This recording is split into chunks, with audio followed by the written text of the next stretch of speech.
নমস্কার, আমি মৌমিতা। আমার কবিতা পাঠ চ্যানেলে আমার সকল শ্রোতা বন্ধু এবং দর্শক বন্ধুকে আন্তরিক শুভকামনা জানিয়ে আজকের গল্প পাঠ শুরু করছি। আজ আমি আপনাদেরকে পড়ে শোনাব আশুতোষ মুখোপাধ্যায়ের লেখা একটি মর্মস্পর্শী ছোট গল্প। গল্পের নাম কুমার সম্ভব। শুনতে থাকুন আজকের গল্প কুমার সম্ভব।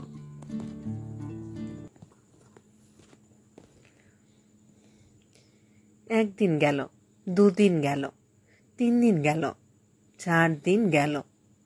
5 দিনের দিন খবরটা যেন ঘরের গাদায় আগুনে ফুলকির মতো ছড়িয়ে পড়ল।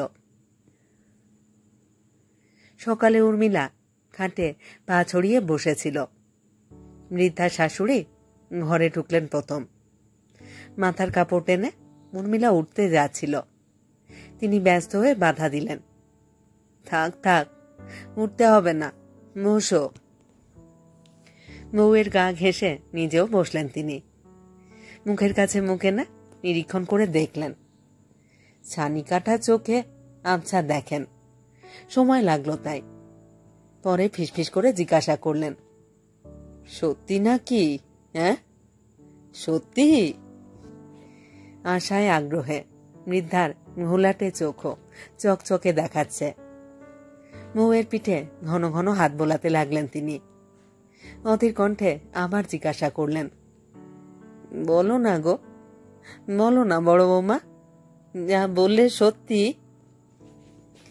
উর্মিলা সামান্য মাথা নেড়ে বুঝিয়ে দিল, সত্যি। পিঠের উপর শাশুড়ির শীর্ণ হাত থেমে গেল। 2-4 মুহূর্ত চোখ বুজে ইষ্টদেবতাকে স্মরণ করে নিলেন বোধ হয়। পরে আবার তেমনি ব্যগ্র কণ্ঠে জিজ্ঞাসা করলেন, 3 মাস? উর্মিলা এবারে আরো সুস্পষ্টভাবে মাথা নাড়লে। আসল খবরে নিশ্চিন্ত হয়ে তিনি চাপা রুক্ষ কণ্ঠে বলে উঠলেন, কি জানি বাছা, কেমনতর কাণ্ডজ্ঞান তোমাদের। আমাকে জমে ভুলেছে বলে তোমরাও বলতে বাকি রাখলে না কিছু? বড় বৌমা, কবে জেনেছ? আজ সকালে? উর্মিলা নত মুখে জবাব দিল, 4-5 দিন। 4-5 দিন? আবার কাছে ঘেঁষে এলেন তিনি। প্রচ্ছন্ন উত্তেজনায় মুখখানা বিকৃত দেখালো প্রায়। কানে কানে বলার মতো করে বললেন, দেখলে আক্কেলখানা, আমাকে এই তো একটু আগে জানালো। আর তোমাকেও বলি, সাত তাড়াতাড়ি বেছে আগেই তাকে বলতে গেলে আমাকে খবর দিলে না তো। হাঁড়ি মুখ করে যেন শোক কথা শোনালে। 60 বাছা, তুমি বাছা একটু বুঝে সুঝে চলো। আনন্দাতি সজ্জে গাত্রোত্থান করে তাড়াতাড়ি তিনি দরজার দিকে অগ্রসর হলেন। এর পরে কি হবে উর্মিলা আজ করতে পারে? এতকাল ধরে ঠাকুর দেবতাদের যত মানসিক পাওনা হয়েছে, এবারে সেগুলো সব সুদে আসলে মিটবে। কিন্তু আবারও ফিরলেন তিনি। নিশি খবর পেয়েছে, তাকে জানিয়েছ তো? উর্মিলা জবাব দিলেন না। একবারে জবাব না পেলে শাশুড়ি রেগে ওঠেন জেনেও। গলা চড়ল তার। কি, কথাটা তোমার কানে যাচ্ছে না? নিশিকে খবর দেওয়া হয়েছে? উর্মিলা এবারে হেসে বলল, জায়গায় জায়গায় ঘুরছেন, কোথায় কোন ঠিকানায় লেখা হবে? চিঠি আসুক আগে। সত্যি কথা নয়, আবার এক পশলা থেকে অব্যাহতি পাবার জন্যে এইরকম বলল। জবাবটা শাশুড়ির মনোপুত হলো না খুব। ছেলের উদ্দেশ্যে গজগজ করতে করতে তিনি প্রস্থান করলেন। দত্ত বাড়িতে পোষ্য সংখ্যা খুব কম নয়। ছেলে মেয়ে নাতি নাতনি নিয়ে একজন পিসি শাশুড়ির গোটা সংসারই এখানে প্রতিপালিত হচ্ছে। শাশুড়িরই সমবয়সী বিধবা তিনি। খবরটা শাশুড়ি প্রথম তার কাছে সঙ্গোপনে প্রকাশ করলেন। ফলে অন্যান্য সকলে আধ ঘন্টার মধ্যেই জেনে গেল। একে একে তারা এসে উর্মিলার ঘরে মুখি ঝুঁকি দিতে লাগলো। ব্যক্তিগত স্বার্থের কথা ভাবতে গেলে খুব সুখকর নয় হয়তো, তবু খবর তো একটা, একেবারে অভাবিত অপ্রত্যাশিত খবর। যে ঝিচাকরানিদের 7 বার ডেকেও সাড়া পাওয়া যায় না, খুঁটিনাটি কাজের অছিলায় তারাও 1-8 বার দর্শন দিয়ে গেল।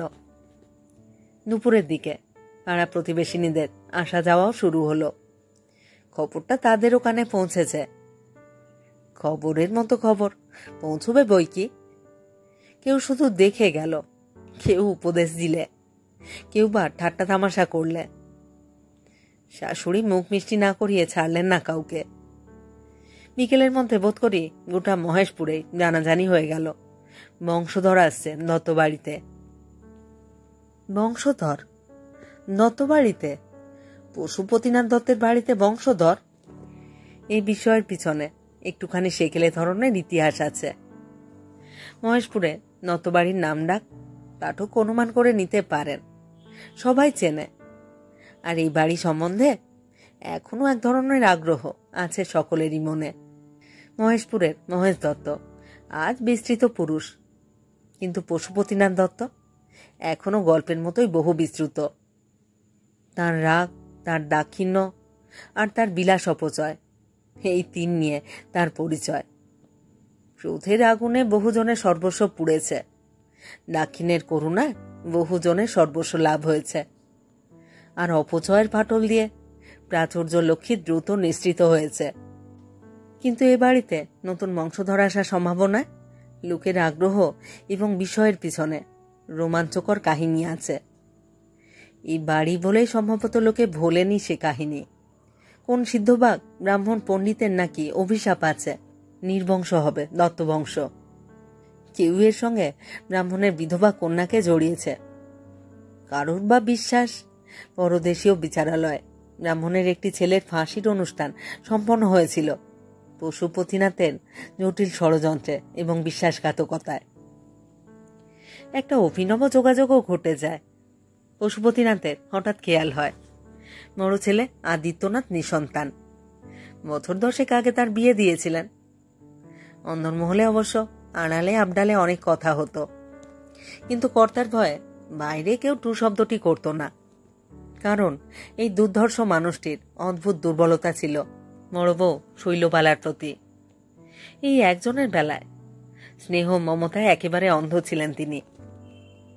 একবার বউকে গঞ্জনা দেবার ফলে ছেলেকে খড়মপেটা করে বাড়ি থেকে বার করে দিয়েছিলেন তিনি। বাড়ির বউকে এতটা প্রশ্রয় দিতে দেখে শাশুড়ি রাগে জ্বলতেন।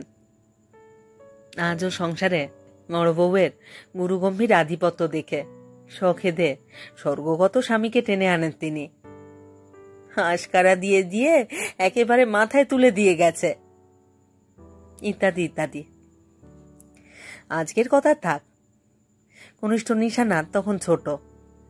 পশুপতিনাথ হঠাৎ আদিত্যনাথকে ডেকে আদেশ করলেন আবার বিয়ে করতে হবে এবং অচিরেই। শুনে আদিত্যনাথ হতভম্ব, পরে অবশ্য খুশি হলেন। বউয়ের দিমাগ ভাঙবে। বাবার ভয়ে হোক বা যে জন্যেই হোক বউকে বিলক্ষণ সমীহ করে চলতেন তিনি। আর খুশি বোধ হয় শাশুড়িও হলেন। কত জায়গা থেকে অর্থ ব্যয় করে এক একটা তাবিজ কবচ সংগ্রহ করে আনতেন তিনি। কিন্তু ভক্তি ভরে সেসব ধারণ করা দূরে থাক, গরবিনী একবার হাতে তুলে নিও দেখেননি। এবারে বুঝুক মজা। কিন্তু মজা আবার ফিরে তাঁরাই দেখলেন। বিয়ের কথাবার্তা তোড়জোড় চলছে। শৈলবালা শ্বশুরকে শুনিয়ে শান্ত মুখে জানিয়ে দিলেন বিয়ে আর একটা ছেড়ে 5টা হোক তার আপত্তি নেই, কিন্তু এরকম সংসারে ছেলেপুলে হবার নয়, এটা তিনি জেনে রেখে দিতে পারেন। এর জন্য বাইরের কারোর সাপ সাপান্তের দরকার ছিল না। কথাগুলোর ইঙ্গিত স্পষ্ট। পশুপতিনাথ নির্বাক। সেই থমথমে গম্ভীর মূর্তি দেখে দুরু দুরু বুকে প্রতীক্ষা করতে লাগলেন সকলে। এবারে নারী হত্যাই ঘটে গেল কিনা কে জানে। কিন্তু কিছুই ঘটল না, শুধু বিয়ের কথাবার্তা একেবারে বন্ধ হয়ে গেল। তবে যতদিন জীবিত ছিলেন পুত্রবধূকে আর কাছে ডাকেননি কোনোদিন। 2 বছর না যেতে যেতে শৈলবালা যখন বিধবা হলেন তখনও না। তার অজস্র অপচয়ের মধ্যেও খানিকটা পৌরুষ ছিল, কিন্তু দুর্বল চিত্ত আদিত্যনাথ ভিতরে ভিতরে বিকল হয়ে আসছিলেন অনেকদিন ধরেই। তবু তার মৃত্যুতে ব্রাহ্মণের অভিসম্পাতের যোগাযোগটাই বড় করে দেখলে মহেশপুরের লোকেরা। অভিসম্পাতের 10 বছর আগে থেকেই তিনি যে নিঃসন্তান ছিলেন এও বিশেষ মনে থাকলো না কারোর। তারপর পশুপতিনাথ গত হয়েছেন। একটানা কতগুলো বছর কেটে গেছে। পড়াশুনো শেষ করে নিশানাথ ধীরে সুস্থে বিষয় আশয় বুঝে নিয়েছে। শৈলবালা বুঝিয়ে দিয়েছেন নেওরের সঙ্গে তার সম্পর্কটা ঠিক প্রীতির নয়, বরং স্নেহের বলা যেতে পারে, কিন্তু তাও অনেকটাই প্রচ্ছন্ন। উচ্চশিক্ষার দরুণই হোক বা যে জন্যেই হোক, বংশগত অপচয়ের প্রভাবটুকু নিশানাথকে তেমন স্পর্শ করেনি। কিন্তু পিতৃকুলের সেই দুর্দম স্বভাব, বুনিয়াদি মেজাজ অথবা খেয়ালি চালচলনের কিছুটা মিল লক্ষ্য করলে ওর মধ্যেও দেখা যেতে পারে। শিক্ষার সংযম এদিকেও অনেকটাই ডাস টেনে রেখেছে বটে, তবু বোঝা যায়। সময় মতোই বিয়ে করেছে, সেও আজ 8-9 বছর হয়ে গেল, কিন্তু ছেলেপুলে হয়নি। হবার আশাও সবাই ছেড়েছে। শাশুড়ি এবারে অবশ্য উর্মিলাকে ইচ্ছে মতো তাবিজ কবজ পরিয়েছেন। শৈলবালা দেখেছেন, বাধা দেননি, বরং মাঝে মধ্যে বিজুপ করে বলেছেন, পর পর পরে দেখ, এ বাড়িতে ছেলেপুলে হওয়া তো দৈবেরই ব্যাপার। এ ধরনের শ্লেষ কানে এলে নিশানাথের রক্ত গরম হয়ে ওঠে। অগ্রজের দ্বিতীয় বিবাহ পরিকল্পনার প্রহসন ভোলেনি সে, তবু চুপ করেই থাকে। ভয় নয়, ভক্তিতেও নয়, সেসব ধাতে লেখেনি। বলে না, বলে কিছু লাভ নেই বলে। শৈলবালা ঝগড়া বিবাদের ধার দিয়েও যাবেন না। তার শান্ত নীরবতায় ফিরে ব্যঙ্গ করবে ওকে। তাছাড়া মাতৃজায়ার অন্তরের বলিষ্ঠতার সঙ্গে ওর নিজের বলিষ্ঠতায় কোথায় যেন আপোষ আছে। সেটা ক্ষুণ্ণ করতে গেলে নিজেরটাও ক্ষুণ্ণ হবে। কিন্তু শেষ পর্যন্ত করাঘাত করে শাশুড়ি নিজেই হাল ছেড়েছেন। দৈব অনুগ্রহ তার অদৃষ্টে জুটল না, ধরে নিয়েই ক্ষান্ত হয়েছেন তিনি। এহেন দত্ত বাড়িতে সহসা বংশধর আসার সম্ভাবনায় ঘরে বাইরে একটা সাড়া পড়ে যাওয়া বিচিত্র নয়। উর্মিলা নিজেই বোধ করি হতভম্ব হয়ে গিয়েছিল সব থেকে বেশি। নিশানাথ জাপান গেছে, উদ্দেশ্য বৈজ্ঞানিক চাষের কি একটা শিখে আসবে, বছরখানেক লাগবে ফিরতে। সে রওনা হওয়ার দিন 15 মধ্যে উর্মিলা খেয়াল করল মাসটা একটা ব্যতিক্রমের মধ্যে দিয়ে কেটে গেল। ব্যতিক্রমটা পরের মাসেও বজায় থাকলো। উর্মিলা বিশ্বাস করবে এমন সাহস নেই, অথচ কিছু একটা ঘটছে সন্দেহ নেই। মুখে একেবারে তালা এঁটে দুরু দুরু বক্ষে প্রতীক্ষা করতে লাগলো সে। 3য় মাসে আর কোনো সন্দেহ রইল না। কতগুলো লক্ষণ সুস্পষ্ট উপলব্ধি করলে সে। আর গোপন রাখা সমীচীন নয়, কিন্তু একমাত্র মরজা ছাড়া কাকেই বা বলবে সে? শৈলবালার কর্তব্য পরায়ণতার উপর সবারই আস্থা, তাকেই বলল। শৈলবালা হঠাৎ যেন বুঝে উঠলেন না কি বলতে চায়। বোঝা মাত্র স্বভাব বিরুদ্ধ আনন্দোচ্ছ্বাসে জড়িয়ে ধরতে চাইলেন তাকে, কিন্তু মাত্র কয়েক মুহূর্ত। তারপরে হঠাৎ স্তব্ধ হয়ে গেলেন যেন। নিষ্পলক চোখে চেয়ে রইলেন শুধু অনেকক্ষণ। স্বভাবগত গাম্ভীর্যের আবরণে নিজেকে সংযত করে নিলেন। আস্তে আস্তে জিজ্ঞাসা করলেন, 3 মাস বলি নে?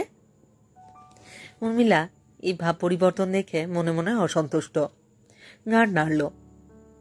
ঠাকুরপো কি জেনে গেছে? না, যাবার 3-15 বাদে প্রথম টের পেলাম। তোরে জানিয়েছিস? উর্মিলা মাথা নাড়ল আবারও। জানায়নি। কেন? কেন? প্রায় তীক্ষ্ণ শোনালো কণ্ঠস্বর, চোখে তীক্ষ্ণ দৃষ্টিটা আগেই ফুটে উঠেছে। উর্মিলা জবাব দিল, ঠিক বিশ্বাস করে উঠতে পারিনি। মনে মনে উষ্ণ হয়ে উঠেছে সে, কিন্তু কি আর করবে। শৈলবালার দোচোখ তার মুখের উপর। জিজ্ঞাসা করলেন, আমাকেই বা আগে বলিসনি কেন? বললাম তো, নিজেরই ঠিক বিশ্বাস হয়নি। হাসল। এই বড় জাতিকে শক্ত কিছু বলতে হলে হাসি মুখেই বলতে হবে। বলল, হলো কি, তুমি যে দেখি একেবারে পুলিশের জেরা শুরু করে দিলে। শৈলবালা আর কিছু বললেন না, শুধু আরো কিছুক্ষণ চুপচাপ বসে থেকে উঠে চলে গেলেন। ফিরে দেখলে দেখতে পেতেন উর্মিলা আগুন হয়ে চেয়ে আছে তার দিকে। এই অপ্রত্যাশিত সংবাদটা ঈর্ষার কারণ হতে পারে উর্মিলা একবারও ভাবেনি। এখন যেন তাই মনে হচ্ছে। সন্দেহটা পরদিন থেকে ঘনীভূত হলো আরো। 1-2 করে পরপর 4 দিন কেটে গেল, অথচ বড় যা মুখ খুললেন না কারোর কাছে। শুধু উঠতে বসতে চলতে ফিরতে নিঃশব্দে লক্ষ্য করে গেলেন তাকে। উর্মিলা সেটা বুঝেও না বোঝার ভান করে কাটিয়েছে। মনে মনে শঙ্কিত হয়েছে সে। নিশানাত এখানে নেই, এখন ওনার উপরে সব নির্ভর করছে, অথচ মতিগতি যা দেখছে। 5 দিনের দিন আবার ঠিক বিপরীত কারণে রাগ হলো বড় জায়ের উপরে। 4 দিন মুখ সেলাই করে কাটালেন। আবার যখন ঢাক পেটানো শুরু করেছেন তখন আর বাকি নেই কেউ। ওর ধারণা তার জন্যে খবরটা এইভাবে ছড়িয়েছে। সারাদিন নানা শুভার্তিনীর পদার্পণে মুখ বুজে বসে থেকেও যেন একটা ধকলের মধ্যে দিয়ে কাটল। সন্ধে পার হতে স্বস্তির নিঃশ্বাস ফেলে সে শটান বিছানায় শুয়ে পড়ল। কিছুক্ষণ বাদে বাইরে পায়ের শব্দ শোনা গেল আবার। এবারে পুরুষের ভারী পায়ের শব্দ। উর্মিলা উৎকর্ণ হল। শব্দটা চেনা বটে। বিরক্তি নয়, বরং খুশির ছোঁয়া লাগলো মুখে। উঠে বসল। বাইরে থেকে গলা শোনা গেল, আসবো? আসুন। উর্মিলা শাড়ির আঁচল মাথায় টেনে দিয়ে মৃদু মৃদু হাসতে লাগল। শৈলবালার ছোট ভাই শশাঙ্ক বোস। হাসি চেপে ভুরু কুঁচকে উর্মিলার দিকে চেয়ে রইল সে। বসুন। শশাঙ্ক শয্যার অপর প্রান্তে আসন নিয়ে তেমনই ছদ্ম গাম্ভীর্যে বলল, এই কাণ্ড তোমার? উর্মিলা বিস্ময়ের ভান করে বলল, কি কাণ্ড? শশাঙ্ক হাসল এবার। ও, নিজের কানে শুনলে অমৃত ঝরবে বুঝি? বলবো? থাক, বলতে হবে না। উর্মিলা বিরক্তির ভাব দেখিও হেসে ফেলল।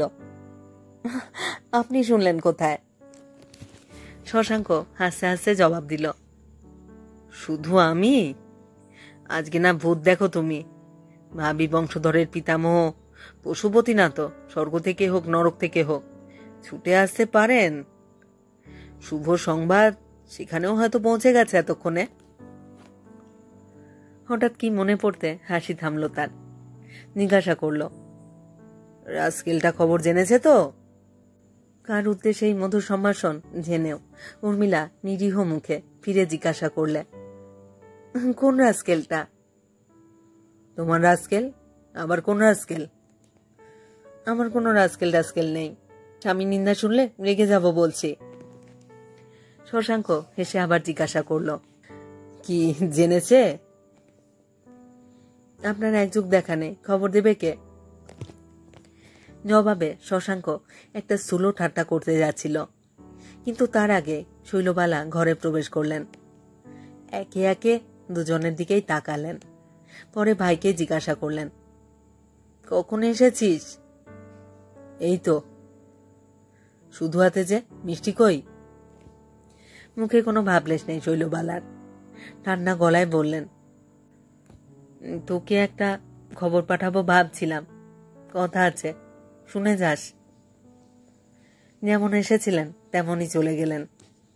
শশাঙ্ক ঈষৎ বিস্মিত নেত্রে তাকালো উর্মিলার দিকে। কি ব্যাপার?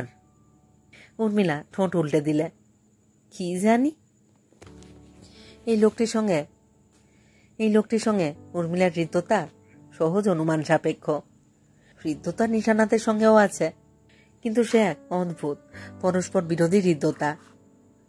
ছোট থেকে একসঙ্গে পড়েছে, একসঙ্গে খেলাধুলো করেছে, একসঙ্গে বড় হয়েছে, কিন্তু ওদের ছেলেবেলার রেশারেশি আজও তেমনই আছে।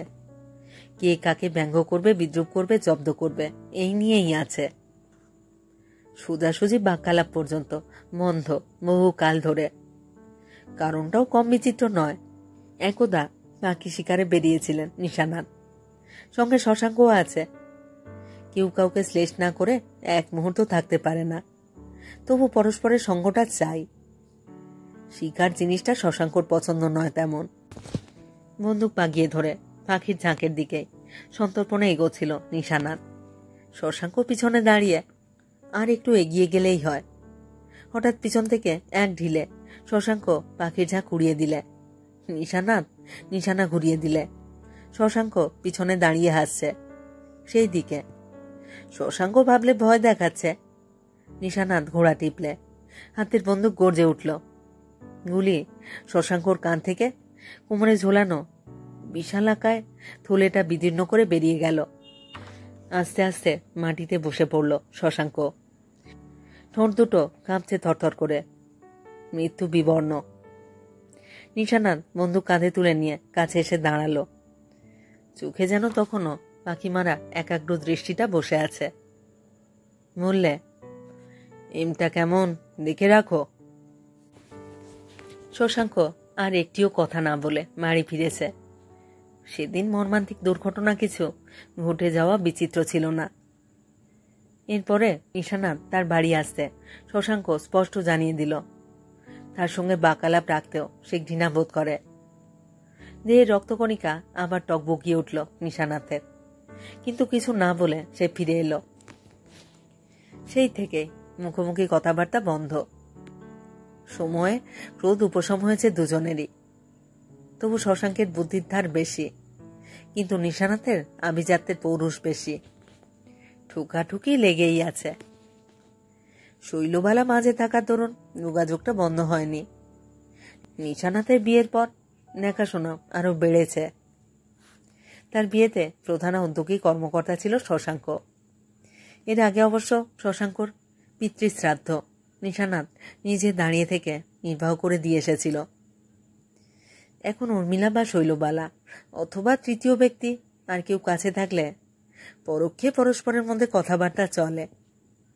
সেই কথাবার্তাও ব্যঙ্গ বিদ্রুপ ছাড়া আর কিছু নয়। আর এখনো সেই রেশারেশি অনেক সময় মাত্রা ছাড়িয়ে যায়। নিশানাথ সহজেই তেতে ওঠে, কিন্তু শশাঙ্কর মেজাজ অনেক ঠান্ডা, তার সুবিধেও বেশি। বছরখানেক আগের কথা, শশাঙ্ক কি একটা শক্ত অসুখে পড়তে কলকাতা থেকে বড় ডাক্তার এনে সাড়ম্বরে তার চিকিৎসা শুরু করে দিল নিশানাথ। শশাঙ্ক সেরে উঠল। এর মাস 5-6 বাদে কি করে যেন পা মচকে যায় নিশানাথের। বিছানায় শুয়ে আছে, উর্মিলা কি একটা মালিশ করে দিচ্ছে। হঠাৎ সবিস্ময়ে দেখে শশাঙ্ক গম্ভীর মুখে একজন বড় সার্জন নিয়ে এসে হাজির। ইশারায় রোগী দেখিয়ে দিতে সার্জন পায়ের দিকে মনোনিবেশ করলেন। নিশানাথের ইচ্ছে হলো সার্জনকে ঘাড় ধরে তাড়িয়ে দিয়ে শশাঙ্ককে জব্দ করে, কিন্তু মুখ বুঝেই রইল সে। সার্জন পা দেখে মনে মনে হেসে গম্ভীর মুখে একটা লম্বা প্রেসক্রিপশন করে দিয়ে ফিস নিয়ে প্রস্থান করলেন। উর্মিলার বিষয় তখনও কাটেনি। নিশানাথ আর চোখে একবার শশাঙ্কর মুখের উপর দৃষ্টি নিক্ষেপ করে সব মনোযোগে প্রেসক্রিপশনটা টুকরো টুকরো করে ছিঁড়ল। শশাঙ্ক উর্মিলাকে লক্ষ্য করে বলল, একটু চুন হলুদ গরম করে লাগিয়ে দাও। মুচকি এসে ঘর থেকে বেরিয়ে গেল সে। উর্মিলা প্রথম প্রথম এদের রকম সকম দেখে ভারী অবাক হতো, পরে বেশ মজাই লাগতো তার। বলতো, বুড়ো খোকারা ঝগড়া করে, সবাই দেখে হেসে মরে। এখন অবশ্য ব্যাপারটা গা সওয়া হয়ে গেছে, তবুও মাঝে মাঝে অবাক লাগে তার। দুটো লোক এইভাবে বছরের পর বছর কাটায় কি করে। উর্মিলার এখনো সন্দেহ হয় মাঝে মাঝে শশাঙ্ক সাড়ম্বরে চালের কারবারে নেমেছে বলে তার উপর টেক্কা দেবার জন্য নিশানাথ জাপান গেছে বৈজ্ঞানিক কৃষিবিদ্যা শিখতে। 3-4 দিনের মধ্যেই চিকিৎসক এনে উর্মিলাকে দেখানো হলো। এত তাড়াতাড়ি এর দরকার ছিল না, সেটা উর্মিলাও জানে। মাইকে দিয়ে বড় যা এই ব্যবস্থা করেছেন জানা কথা। সমস্ত দিনে তার সঙ্গে এখন 2-4টে কথাও হয় কিনা সন্দেহ। এর দরদে মন ভিজল না। শাশুড়ি অবশ্য সত্যি ব্যস্ত হয়ে পড়েছিলেন। চিকিৎসক একবার কিছু পরীক্ষা করে কিছু মামুলি বিধি নির্দেশ দিয়ে বলে গেলেন 2 মাসের আগে তার দেখবার আর প্রয়োজন নেই, তবে তেমন দরকার হলে যেন তাকে খবর দেওয়া হয়। রাত্রিতে উর্মিলা চিঠি লিখতে বসল নিশানাথের কাছে। এটা 2য় চিঠি। অনেক কাটাছেঁড়া অদল বদল করে প্রথম চিঠিতে বার্তা পাঠিয়েছে।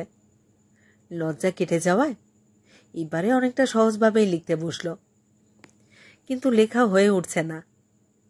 বছরখানেক বাদে নিশানাথ ফিরে এসে পরিবর্তনটা কিরকম দেখবে, কল্পনায় সেই দৃশ্যটা আস্বাদন করতে করতে অনেকক্ষণ কেটে গেল।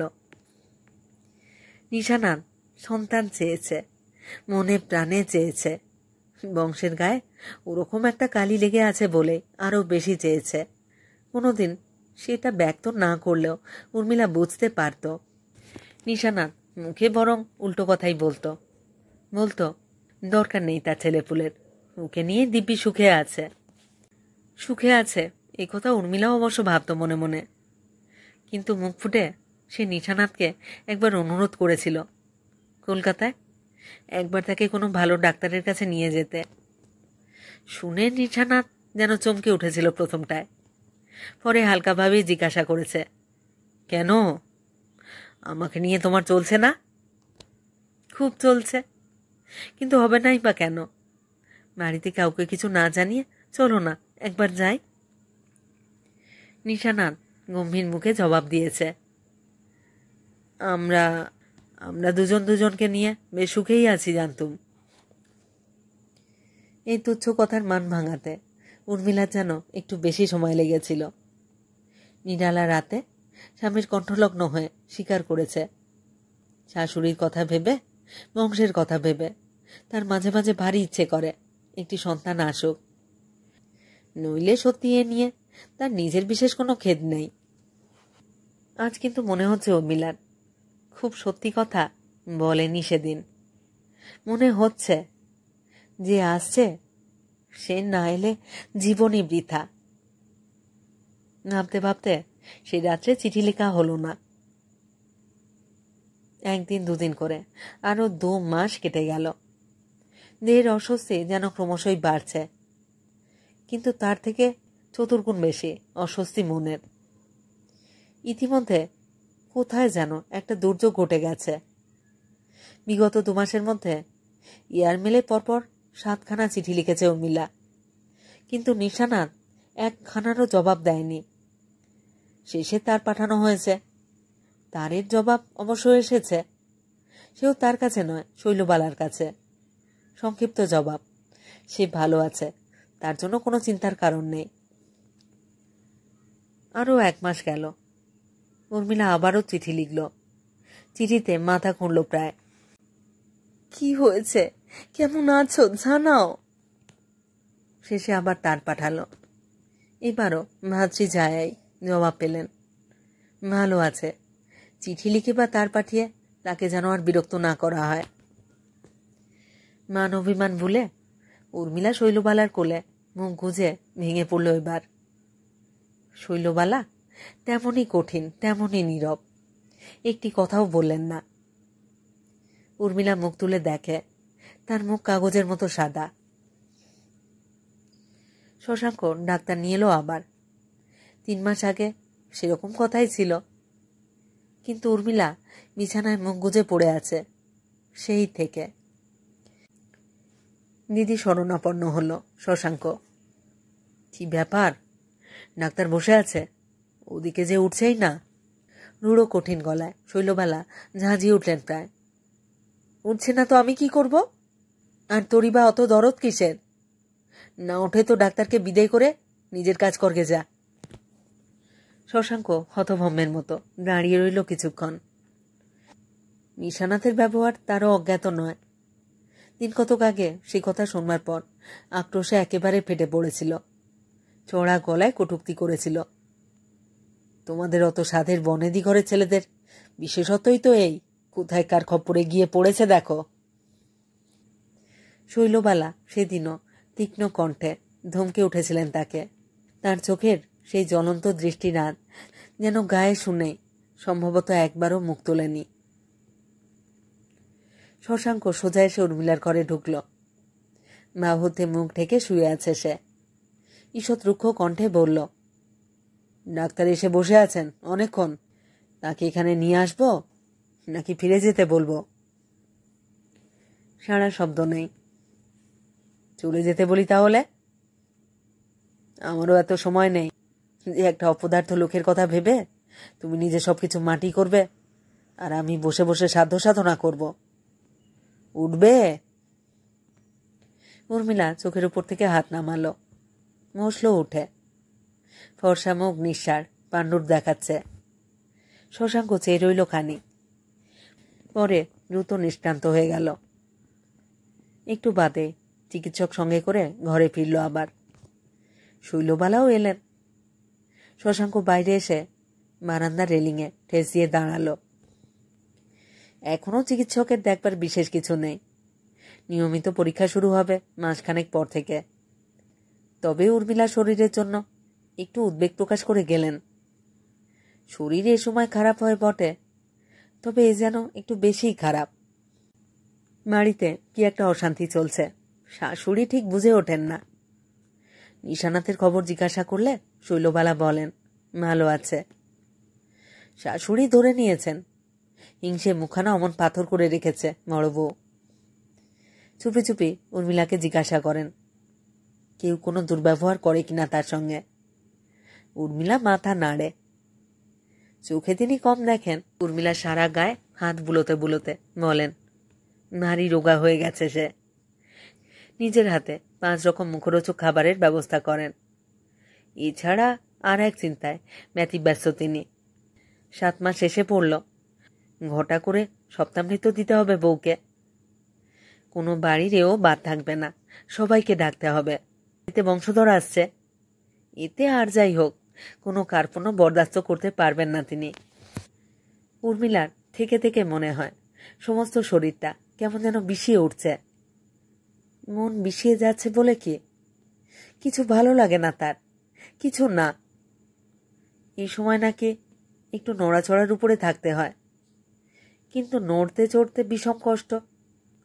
দিনের বেশিরভাগ সময় শুয়ে বসে কাটায়। সেদিনও সকালের দিকে শুয়েই আছে। বাইরে যেন অনেকের কথাবার্তা শোনা যাচ্ছে, একটু কোলাহল।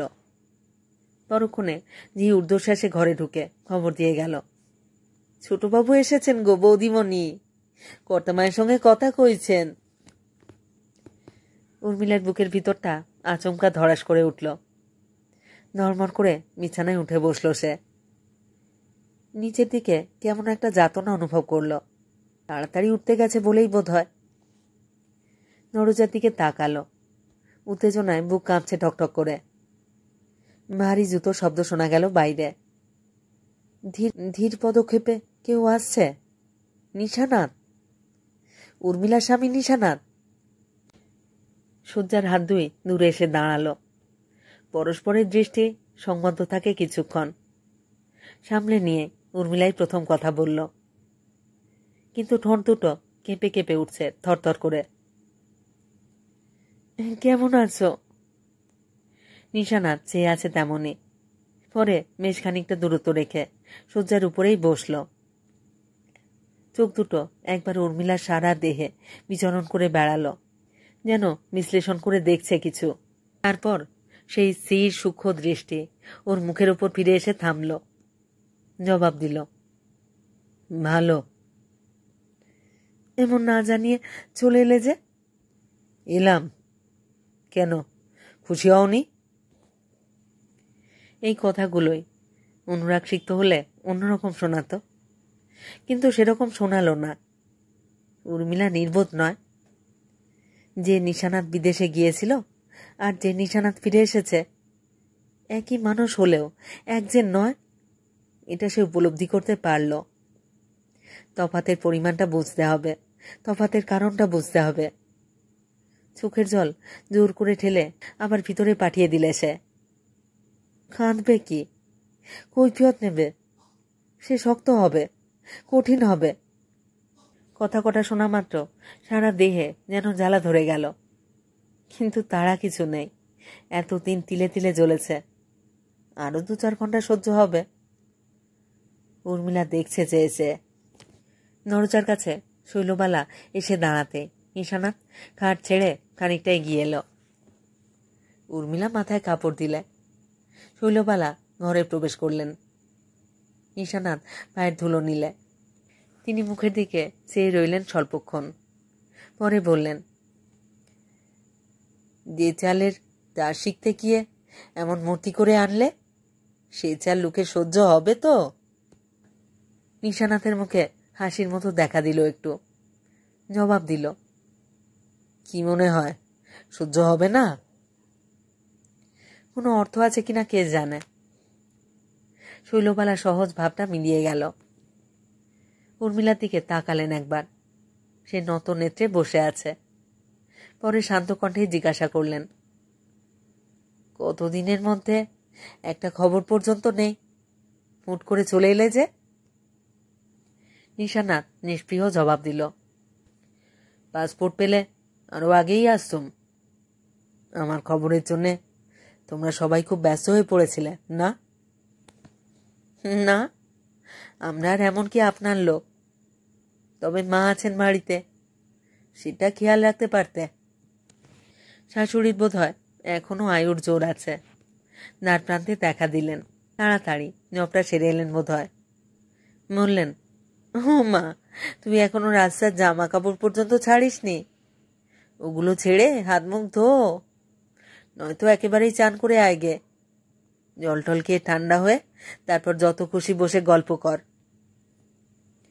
শৈলবালার দিকে চেয়ে একগাল হাসলেন তিনি। দেখো বড় বৌমা, ভগবান কেমন সুমতি দিয়েছেন ওকে। যত দিন যাচ্ছে আমি তো ভয় সেঁধোচ্ছিলাম, কে দেখে কে শোনে। খেয়াল হলো বোধ হয়, এরকম বলাটা ঠিক হলো না। তাড়াতাড়ি শুধরে নিতে গেলেন। শশাঙ্ক আছে তাই নিশ্চিন্তি। ডাক্তার ডাকা, ওষুধ আনা, খোঁজ খবর করা। সোনার টুকরো ছেলে, নইলে পরে ছেলে কি আর অতটা করে?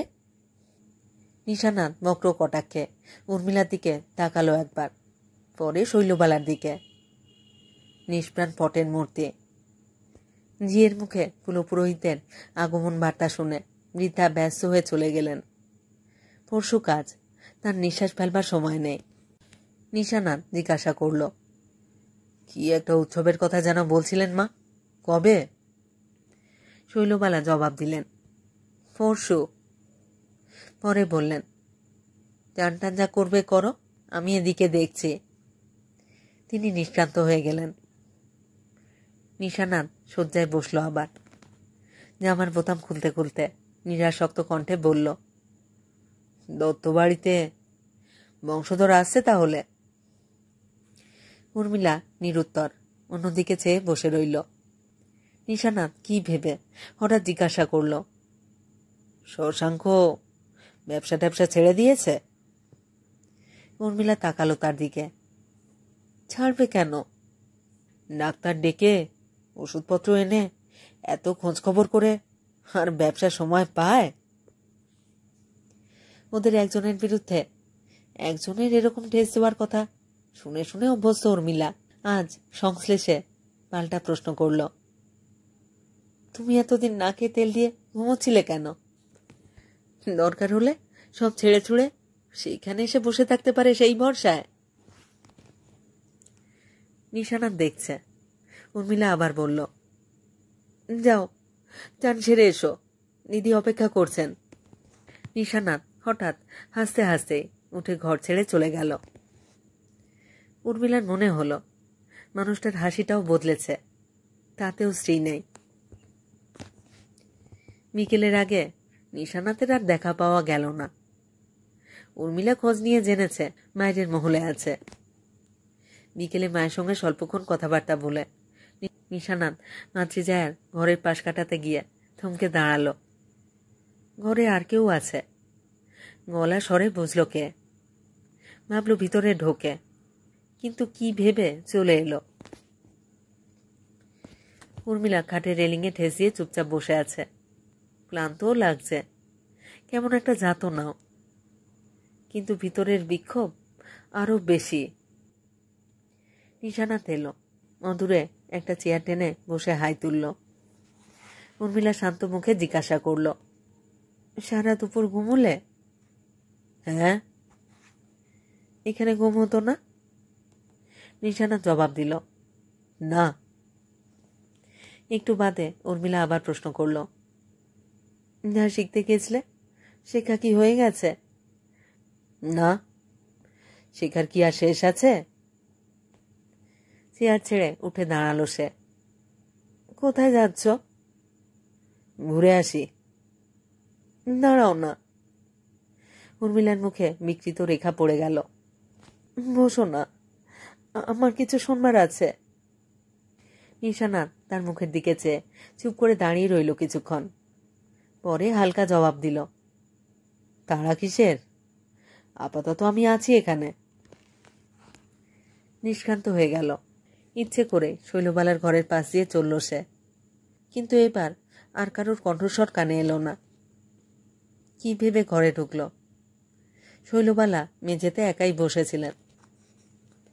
উঠে একটা আসন পেতে দিতে গেলেন। নিশানাত বলল, না না, বসবো না এখন। এদিক দিয়ে আস্তে আস্তে শশাঙ্কর গলা শুনলাম, যেন চলে গেছে। শৈলবালার কণ্ঠস্বর মৃদু শোনাল, এই তো গেল। বাড়ি এসেও জাপান ফেরত মূর্তিটি দেখে গেল না। কোনোরকম শ্লেষ সহ্য করাটা হাতে নেই শৈলবালার।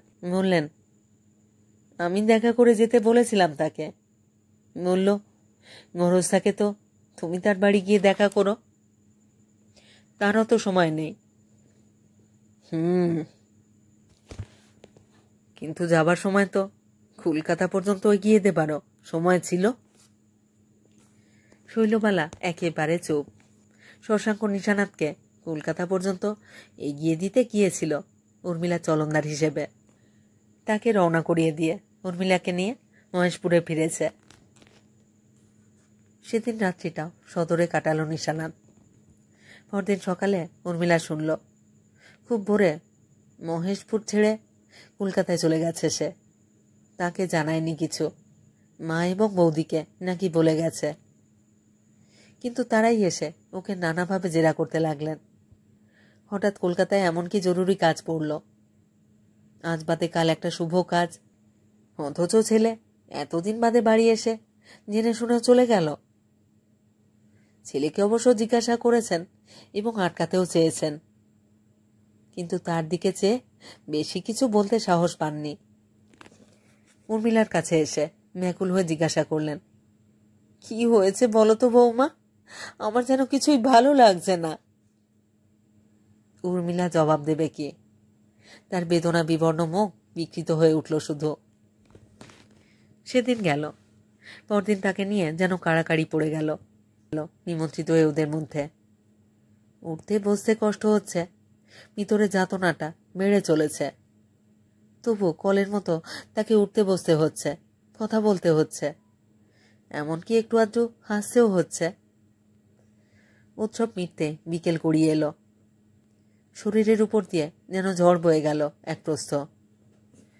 উর্মিলা দাঁড়াতেও পারছে না আর। সন্ধ্যা হতে না হতে শয্যার আশ্রয় নিল। খানিক বাদে শৈলবালা এলেন। উর্মিলার ক্লেশটুকু অনেকক্ষণ ধরেই উপলব্ধি করছিলেন তিনি। কপালে হাত রাখলেন, গায়ে তাপ উঠেছে। উর্মিলা চোখ মেলে তাকালো, পরে দুই হাতে মুখ ঢেকে ফুঁপিয়ে কেঁদে উঠল। নিশানাত কলকাতায় এসেছে, কিন্তু অকারণে নয়। বিদেশ থেকে ফিরে মহেশপুরে যাবার মুখে কলকাতার 3টি নামকরা মেডিকেল ক্লিনিকের সঙ্গে সে যোগাযোগ করে গিয়েছিল। এখন রিপোর্টগুলো নিতে হবে। আগেও অনেকবার নিয়েছে, কিন্তু শেষবারের মতো নিঃসন্দেহ হওয়া ভালো। এক জায়গা থেকে নয়, 3 জায়গা থেকে রিপোর্ট সংগ্রহ হলো। না, ভুল নেই, ভুল থাকবে না জানা কথাই। বিদেশেও নামে চিকিৎসা বিজ্ঞানীকে দিয়ে নিজেকে যাচাই করে নিয়েছে। এইবারেও 3টে রিপোর্ট থেকে সেই একই তথ্য আহরণ হলো। সন্তান সম্ভাবনা নেই তার, তবু বংশধর আসছে। এবার নিশানাথ ধীরে সুস্থে কাজের কথা ভাবতে লাগলো। কি করবে সে? কিছু একটা করবেই, কিন্তু কি করবে? 3 দিন বাদে মহেশপুরে পৌঁছেও ঠিক করতে পারল না কি করবে। পশুপতিনাথের ছেলে সে, একেবারে নির্মূল করে দেবে বংশধর বহনকারী শুদ্ধ। কিন্তু তারপরেও বাকি থাকে শশাঙ্ক। তাকে কি করবে? গুলি করে মারবে? জীবন্ত পুঁতবে? হঠাৎ নিশানাথের মনে হলো যেন অন্যরকম রক্ত বইছে তার ধমনীতে। পশুপতিনাথের রক্তে বুঝি মরচে পড়েছিল একতাল। সাক্ষাৎ মাত্রে তীব্র তীক্ষ্ণ কণ্ঠে উর্মিলা বলে উঠল, এসবের অর্থ কি? আমি জানতে চাই। উঠে বসার ক্ষমতা নেই, জ্বরও ছাড়েনি, কাঁপছে থরথর করে, শরীর বিষিয়ে যাচ্ছে তিলে তিলে। তবু উঠে বসল, মাথা সোজা রাখল। নিশানাথ শান্ত, দেখছে কুৎসিত বিভৎস এই নারী দেহ সে ভালোবেসেছিল একদিন। আশ্চর্য! কি জানতে চাও? বংশধর আসছে শুনেও আনন্দে লাফালাফি করছি না কেন? আনন্দ যে হয়নি তোমার দেখতেই তো পাচ্ছি, কিন্তু কেন হয়নি চাও না তুমি? উর্মিলা যেন একটা পথ দেখিয়ে দিল নিশানাথকে। হ্যাঁ, সন্তান সে চায় বই কি, সন্তান চায়, বংশধর চায়। সে আসছে আসুক। নিশানাথের সন্তান, দত্তবাড়ির বংশধর, সে থাকবে, কিন্তু উর্মিলা থাকবে না, আর থাকবে না শশাঙ্ক। হিংস্র আনন্দে নিশানাথ মুখ তুলে তাকালো। সেদিকে চেয়ে উর্মিলা অকস্মাৎ ভয়ে বিমূঢ় হয়ে গেল যেন। মানুষের এমন সাপদ চক্ষু আর কখনো দেখেনি। পরদিন খুব সকালে নিশানাথ বাড়ি থেকে বেরিয়ে পড়ল, কোনো উদ্দেশ্য নিয়ে নয়, কিন্তু একসময় কি ভেবে একটা নির্দিষ্ট পথ ধরল সে। শশাঙ্ক বাড়িতেই ছিল। নিশানাথকে দেখে কোনো রকম অভ্যর্থনা না করে নীরবে তাকালো। নিজেই একটা চেয়ার টেনে বসল নিশানাথ। স্বাভাবিকভাবেই বলল, তুমি বৌদিকে বলে এসেছ শুনলাম। গরজ থাকলে যেন বাড়ি এসে দেখা করি। গরজ আছে, তোমার কিছু ধন্যবাদ পাওনা হয়েছে, সেটা দেব। আর আমার কিছু কৈফিয়ত পাওনা আছে, সেটা নেব। শশাঙ্ক এইবারেও একটি কথাও বলল না। নিশানাথ বলল, আমি যখন ছিলুম না, শুনলাম তুমি তখন আমার স্ত্রীর খোঁজ খবর করেছ, ডাক্তার দেখিয়েছ, ওষুধপত্র এনে দিয়েছ। ধন্যবাদটা সেই জন্যই।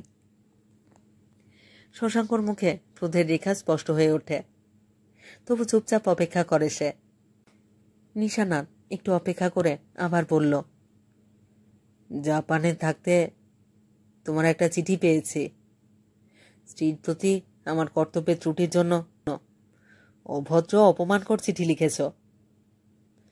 পশুপতিনাথের ছেলে কারোর গালাগালি শুনে বা গরম চক্ষু দেখে অভ্যস্ত নয়, এর জবাব দিতে হবে। শশাঙ্কর চোখের সম্মুখে হঠাৎ যেন একটা রহস্য উদ্ঘাটিত হলো। দিদি সেদিন তাকে নিয়ে দূরে কোথাও চলে যাবার জন্য কাকুতি মিনতি করেছিলেন। আজ নিশানাথের দিকে চেয়ে মনে হলো দিদি ওকে নিয়ে যেতে চাইছিলেন তার নিজের কোনো অশান্তির কারণে নয়, এই লোকটার হাত থেকেই তাকে রক্ষা করবার জন্য। কিন্তু কেন? তীক্ষ্ণদী মানুষটির কাছে কি একটা আভাস যেন স্পষ্ট হয়ে উঠল। চেয়ে আছে, দেখছে। ধীরে সুস্থে বলল, জবাব যদি দিই, প্রবল প্রতাপ পশুপতিনাথের ছেলের, সেটা কি ভালো লাগবে? আমার একমাত্র জবাব হতে পারে, ওই যে বাগানে চাকরটা আর দুটো মালি কাজ করছে, তাদের ডেকে পশুপতিনাথের ছেলেকে রাস্তা দেখিয়ে দিতে বলে। পশুপতিনাথের ছেলেকে রাস্তা দেখিয়ে দিতে বলা। নিশানাথের চোখে সেই হিংস্র আগুন জ্বলে উঠল আবার। মনে হলো এক্ষুনি বুঝি ঝাঁপিয়ে পড়ে ছিঁড়ে টুকরো টুকরো করে ফেলবে মানুষটাকে, কিন্তু সামলে নিল। নিঃশব্দে উঠে চলে গেল। তারপর অন্দরমহলে প্রথমেই শৈলবালার সঙ্গে দেখা। বলল, শশাঙ্কর সঙ্গে দেখাটা করে এলাম। মূর্তির মতো দাঁড়িয়ে রইলেন শৈলবালা। নিশানাথ পাশ কাটালো, হাসছে মনে মনে। সত্যটা শৈলবালার কাছেও গোপন নেই তাহলে। কুশাগ্র বুদ্ধি শৈলবালার। কি ভেবে ফিরে এলো নিশানাথ। ম্যাজিস্ট্রেটের ঘরে এসে আরামকে দাঁড়ায় গা ছেড়ে দিল। উর্মিলার সামনে এ সময় যাওয়া উচিত নয়, একটা কিছু করে ফেলতে পারে। ওর নীল রক্তের নীল আগুন ক্রমশ যেন মাথার দিকে উঠছে। হত্যা করতে হবে। মাথায় হত্যার জল্পনা কল্পনা চলছে সেই থেকে। উর্মিলা হাতের মুঠোতেই আছে, কিন্তু শশাঙ্ক বিগত দিনের স্বীকার করবে গুলিতে কাঁধের ব্যাগ ফুটো করে দেওয়া। আর ওর সেই ঠোঁট কাঁপনের দৃশ্যটা মনে পড়তে নিশানাথের হাসি পেল, নির্মম ক্রূর হাসি। হঠাৎ চেঁচামেচি শুনে সচকিত হলো। তার মা হাউ হাউ করে এসে কেঁদে পড়লেন। হ্যাঁ রে, বউটাকে কি মেরে ফেলবি? কি হলো কি তোর? ওদিকে যে অজ্ঞান হয়ে আছে, সেই থেকে সারা অঙ্গ নীল বর্ণ। শুনে নিশানাথ নিষ্প্রিয় মুখে বলল, ডাক্তারকে খবর দিতে বলো। আরে পোড়া কপাল, ডাক্তার কি আর এখানে? শশাঙ্ককে খবর পাঠিয়েছি এক্ষুনি তাকে ধরে নিয়ে আসবার জন্য। কিন্তু কি হবে? পেটের সন্তান বাঁচবে তো? তোর হলো কি? তুই একবার এসে দেখে জানা।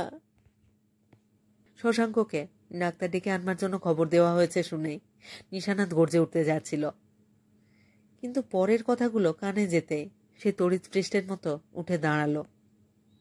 উর্মিলা যায় যদি যাক, একটা হত্যার দায় কমবে। কিন্তু যে আসছে তার না বাঁচলে নয়। তৎক্ষণাৎ অন্দরমহলে এলো। শয্যায় চোখ বুজে পড়ে আছে উর্মিলা। শৈলবালা চোখে মুখে জলে ছিটে দিচ্ছেন। নিশানাথ তাড়াতাড়ি একজন কর্মচারীকে ডাক্তারের কাছে পাঠালো। প্রায় ঘণ্টাখানেক বাদে ডাক্তার এলেন। নিশানাথ লক্ষ্য করে দেখল তিনি একাই এসেছেন, সঙ্গে শশাঙ্ক নেই। কিছুক্ষণ বাদে রোগিণী পরীক্ষা করে চিকিৎসক হন্তদন্ত হয়ে বেরিয়ে এলেন। নিশানাথের নীরব প্রশ্নের জবাবে শুধু বললেন, এক্ষুনি ঘুরে আসছেন। গাড়িতে উঠে তীর বেগে প্রস্থান করলেন তিনি। ফিরলেন আরও ঘণ্টাখানেক পরে, কিন্তু একা নয়, শহরের একজন নামজাদা সার্জেনকে সঙ্গে নিয়ে। একসঙ্গে আবার রোগিণী দেখলেন তারা। তাদের কথাবার্তা দুর্বোধ্য লাগছে নিশানাথের। শেষে তাকে আড়ালে ডেকে তারা যা বললেন তার মর্মার্থ, এক্ষুনি অপারেশন করতে হবে। পেটে যা আছে সেটা সন্তান নয়, জরায়ুতে টিউমার জাতীয় কিছু। ঠিক শিশুর মতোই সেটা আস্তে আস্তে বাড়ে, আর অনেক লক্ষণই হুবহু মিলে যায়। বিশেষ করে রোগিণীর সন্তান কামনা বেশি হলে এই লক্ষণগুলো আরও সুস্পষ্ট হয়ে থাকে। এই রোগ হলে প্রথম কিছুকাল পর্যন্ত চিকিৎসকেরও ভুল হওয়া অস্বাভাবিক নয়। রোগিণীর প্রথম যখন জ্বালা যন্ত্রণা শুরু হয় তখনই খবর দেওয়া উচিত ছিল।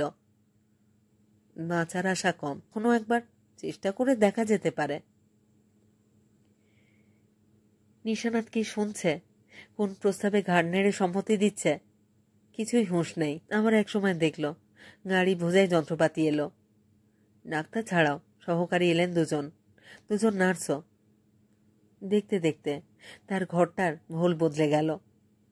ডাক্তার প্রস্তুত হলেন, সহকারীরা প্রস্তুত হলেন, নার্সরাও প্রস্তুত। অপারেশন করবেন যে সার্জন, তিনি এবার ইশারায় নিশানাথকে ঘর ছেড়ে চলে যেতে বললেন। কিন্তু ঘরের কোণে কাঠ হয়ে দাঁড়িয়ে থাকল নিশানাথ। অপর ডাক্তার এসে অনুরোধ করলেন। সে নড়ল না।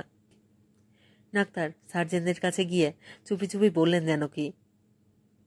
নিশানাথ বিমূঢ় নেত্রে চেয়ে দেখছে। উর্মিলাকে ধরাধরি করে টেবিলে তোলা হলো, অসময়ে যাতে জ্ঞান ফিরে না আসে। সম্ভবত সেই ব্যবস্থাই হচ্ছে এখন।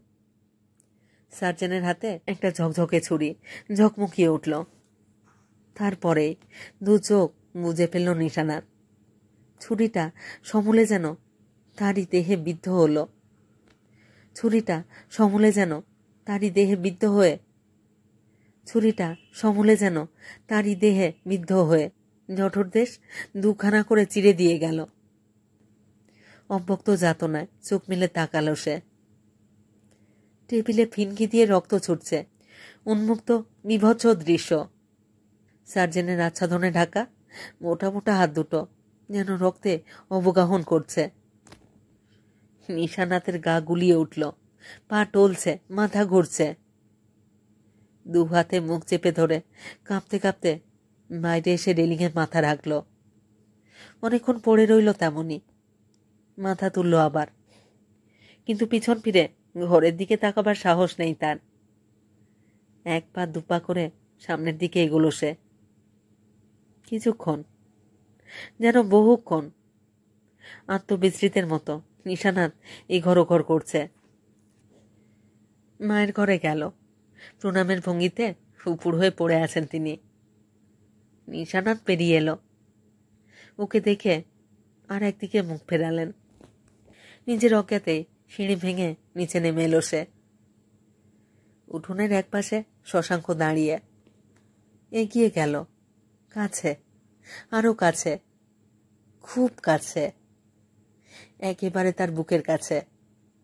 হঠাৎ দুহাত বাড়িয়ে তাকে সবলে আঁকড়ে ধরে ওর কাঁধে মুখ গুজে ছোট ছেলের মতো ডুকুরে কেঁদে উঠল সে। ওদিকে শশাঙ্ক চোখে ঝাপসা দেখছে সব কিছু।